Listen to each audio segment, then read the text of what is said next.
Mi nombre es Camilo Torres Becerra, soy estudiante de maestría en Derecho Administrativo de la Universidad Libre Sede Cartagena. Estamos trabajando en la investigación Posición de la Corte Constitucional sobre el derecho humano al agua frente a la postura de otros tribunales como la Corte Interamericana de Derechos Humanos. El primer objetivo específico es el análisis normativo sobre el agua como derecho humano en Colombia. Tenemos que en Colombia existen problemas de abastecimiento de agua, aun cuando es un servicio público domiciliario y un derecho fundamental expuesto por la Corte Constitucional. En este conversatorio, pues, analizaremos el concepto normativo del agua en Colombia y en el mundo, mirado desde los preceptos de los derechos humanos.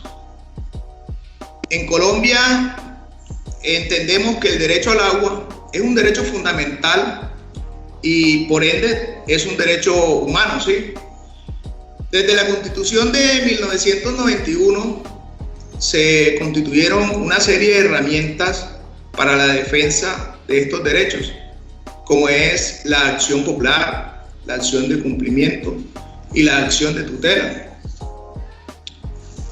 Si vamos a los antecedentes de los derechos del agua, pues tenemos que los indígenas en Colombia, la gran mayoría, siempre vivían cerca a los ríos y lagunas, porque el agua era de uso público, hasta que llegaron los españoles, los cuales le prohibieron el uso del agua y crearon ciertos procedimientos para acceder a ella, a lo que llamaron ex novo, pues lo que traduce en relación a que el derecho, el uso y el aprovechamiento del agua. Tenemos también presente,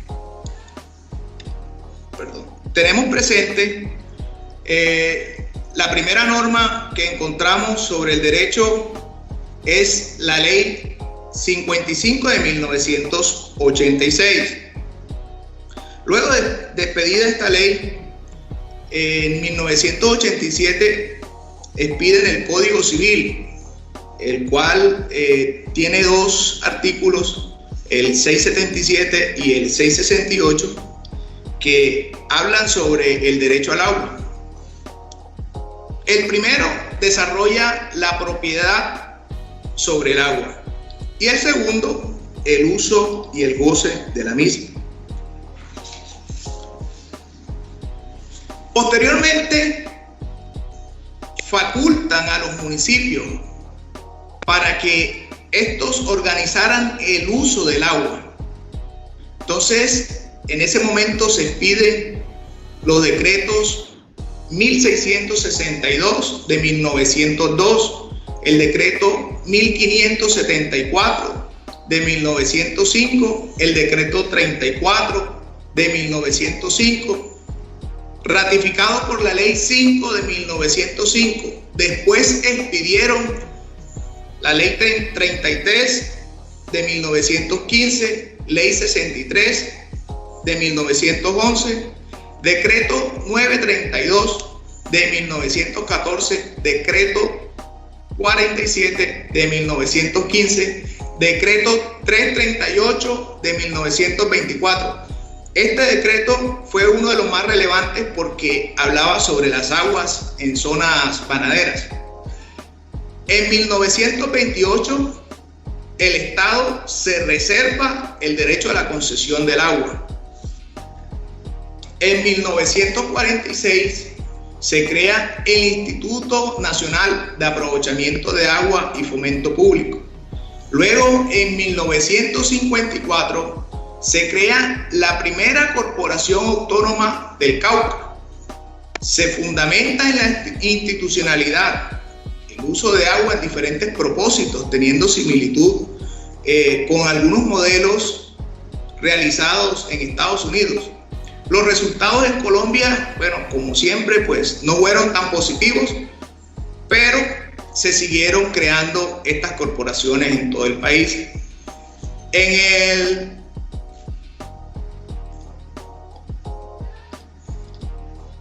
1973 se expide la ley 23, se entrega facultad al presidente para que él organice todas las normas en materia ambiental y se crea entonces el código mediante el decreto ley 2811 de 1974, Código Nacional de Recursos Naturales. Este decreto trajo consigo la expedición de otros decretos reglamentarios, que es el decreto 2811 de 1974, libro segundo, parte tercera, artículo 77, el artículo 78, el 99, el 134, el 138, ley 10 de 1978, decreto 1449 de 1977, ley 373 de 1997, el decreto 1541 de 1978, artículos 44 al 66, del 87 al 97, del 104 al 106, al igual que la ley 09 de 1979 en su artículo 51 al 55 y 69 al 79. Una serie de decretos que siguen y que corresponden: decreto 2857 de 1981, decreto 2858 de 1981, decreto 2105 de 1983, decreto 1594 de 1984, decreto 2414 de 1986, decreto 79 de 1986, decreto 1700 de 1989 y decreto 1875 de 1979.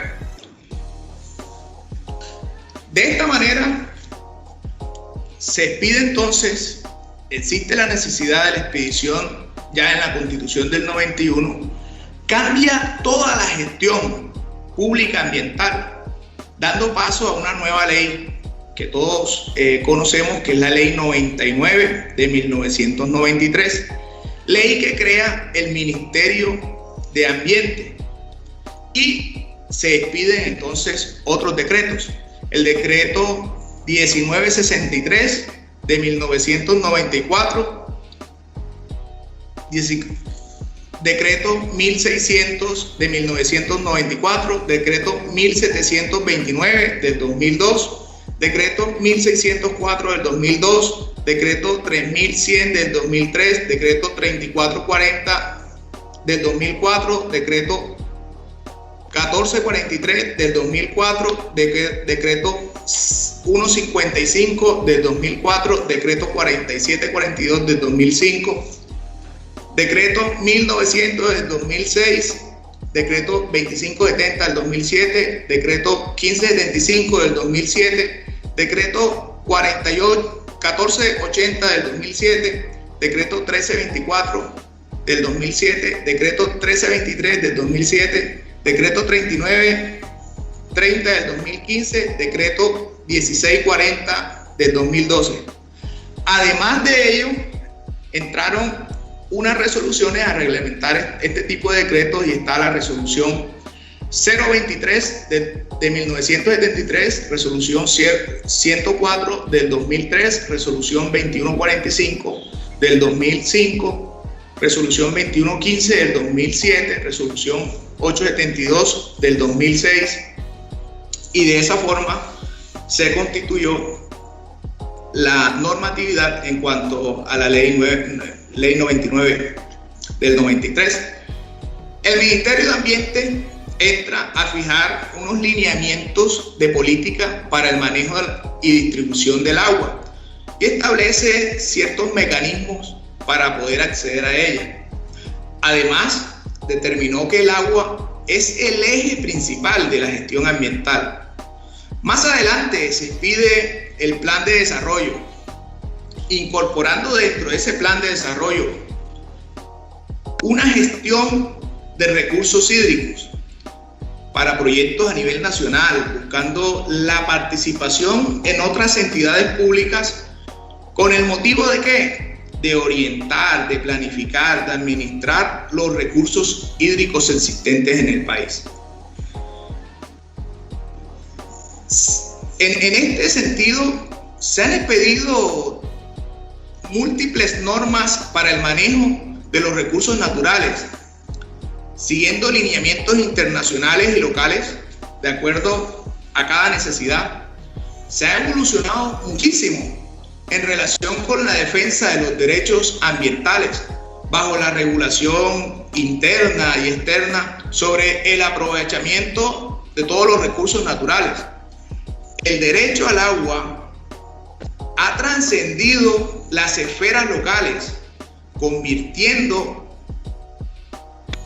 en un referente internacional, donde los países se organizan, utilizan mecanismos de protección al medio ambiente, con el fin principal de proteger los recursos hídricos.